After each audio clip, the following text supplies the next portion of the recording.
आज का हमारा विषय गैर व्यापारिक संस्थाएं, नॉन ट्रेडिंग ऑर्गेनाइजेशन। पहले जानेंगे गैर व्यापारिक संस्थाएं कौन सी संस्थाएं हैं। ऐसी संस्थाएं जिनका उद्देश्य लाभ कमाना न होकर समाज की सेवा करना होता है। वे संस्थाएं जो लाभ के उद्देश्य से कार्य नहीं करती बल्कि समाज की सेवा के उद्देश्य से कार्य करती हैं, गैर व्यापारिक संस्थाएं कहलाती हैं। अन्य शब्दों में कहा जा सकता है कि वे संस्थाएं जिनका निर्माण समाज के द्वारा, समाज के लिए, समाज में रहकर किया जाता है, सामाजिक संस्थाएं या गैर व्यापारिक संस्थाएं कहलाती हैं। समाज के द्वारा निर्माण किया जाता है, समाज के लिए निर्माण किया जाता है, समाज में रहकर निर्माण किया जाता है।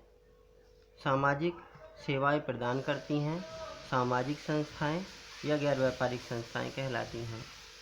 कुछ उदाहरण हैं जैसे सार्वजनिक पुस्तकालय, ऐसा पुस्तकालय जिसका उपयोग सार्वजनिक रूप से किया जाता है, प्रत्येक व्यक्ति, प्रत्येक वर्ग का व्यक्ति इसका उपयोग कर सकता है।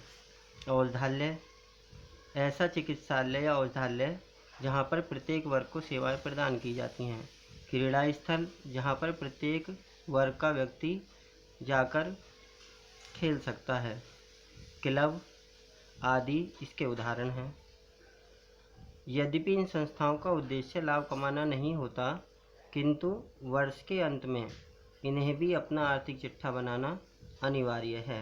जिस प्रकार से व्यापारिक संस्थाओं को अपना आर्थिक चिट्ठा बनाना अनिवार्य होता है, उसी प्रकार गैर व्यापारिक संस्थाओं को भी अपना आर्थिक चिट्ठा बनाना अनिवार्य होता है।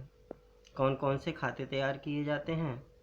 गैर व्यापारिक संस्थाओं द्वारा सबसे पहले आगम शोधन या प्राप्ति एवं भुगतान खाता बनाया जाता है।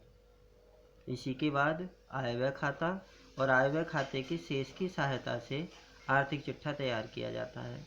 आर्थिक चिट्ठा ही किसी भी व्यापार की आर्थिक स्थिति को बताता है तथा उसकी स्थिति का आईना होता है। गैर व्यापारिक संस्थाओं द्वारा जो खाते बनाए जाते हैं उनमें सबसे पहले आगम शोधन खाता। गैर व्यापारिक संस्थाओं द्वारा खोले जाने वाला महत्वपूर्ण खाता आगम शोधन खाता है। यह रोकड़ खाते का एक संक्षिप्त रूप है। जिस प्रकार रोकड़ खाते में नगद लेन देनों का लेखा किया जाता है, उसी प्रकार आगम शोधन खाते में भी नगद लेन देनों का लेखा किया जाता है। इसे रोकड़ खाते का एक संक्षिप्त रूप कहते हैं। यह वास्तविक प्रकृति का खाता है। जिस प्रकार रोकड़ खाता वास्तविक प्रकृति का खाता है, उसी प्रकार आगम शोधन खाता, प्राप्ति एवं भुगतान खाता भी वास्तविक प्रकृति का खाता है। इसे बनाने से पहले कुछ मुख्य बिंदुओं को ध्यान में रखना होता है, जिसकी सहायता से इसे बनाना सरल हो जाता है।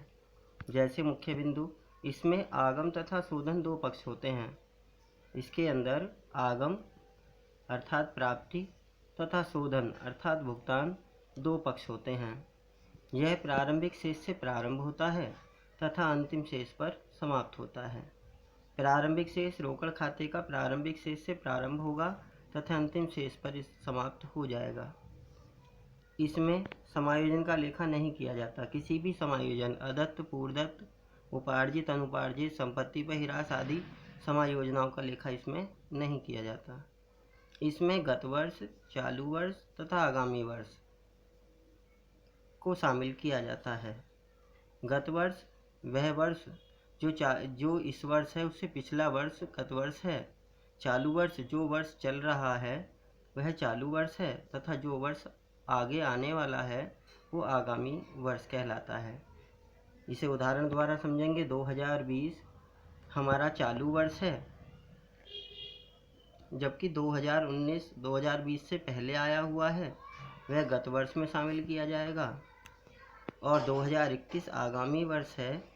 यदि हमारा कोई भी लेन देन चालू वर्ष, गत वर्ष या आगामी वर्ष से संबंधित है और वह राशि प्राप्त हुई है या भुगतान की गई है, ऐसी मदों को शामिल किया जाता है। इसमें आयगत तथा पूंजीगत लेन देनों को शामिल किया जाता है। जैसा कि हम पहले से पढ़ चुके हैं, आयगत लेन देन ऐसे लेन देन जो दिन प्रतिदिन से संबंधित होते हैं आयगत लेन देन कहलाते हैं, जबकि ऐसे खर्चे या ऐसे व्यापारिक लेन देन जिनका संबंध संपत्ति की मात्रा में वृद्धि करना, संपत्ति का क्रय विक्रय करने से संबंधित होते हैं, पूंजीगत लेन देन कहलाते हैं। जैसे मशीन का खरीदना या बेचना,